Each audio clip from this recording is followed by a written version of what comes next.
Ben and I worked in radio before the Young Turks used to be on radio, and we know how radio gets measured, and it is absolute nonsense. Now, it's getting better, and that's what's causing Rush Limbaugh a problem. So in the old days, it was what they called the diaries. So people would get a diary, and they'd fill it out. But it was over 3 months. And at the end of 3 months, they were supposed to hand in their diary and say what radio stations they listened to every 15 minutes of the day. Yeah, the whole 24-hour day was broken down into, what would that be, 96 15-minute segments.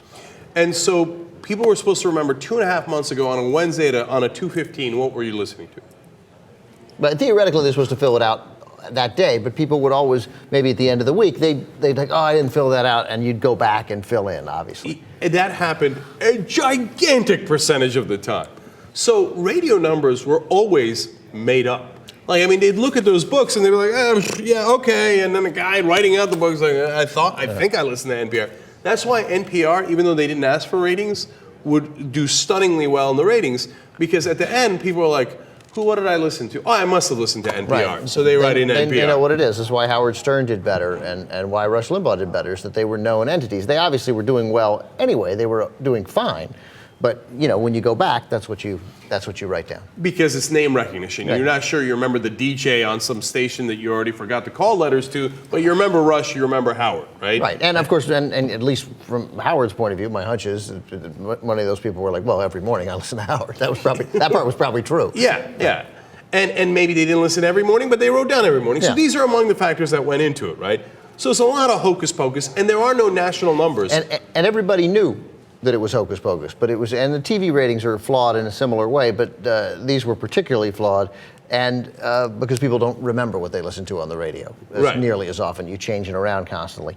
But it was totally arbitrary, but the business decided to accept it because they needed some model. They needed something to be able to show advertisers, so they all just sort of, it was a gentleman's agreement of, we know this is nonsense, but it's the nonsense we agree on. Right.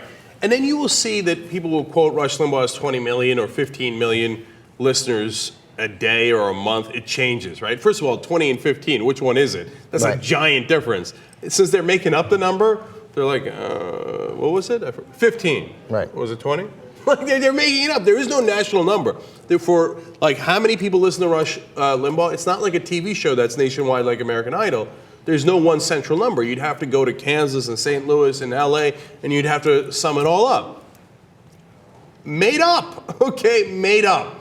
So now what happened was they started switching over to this thing called portable people meters. So it's sometimes with the person, sometimes it's in their car, et cetera, and it actually picks up the radio signal and reports it back much more accurately. You know what happened?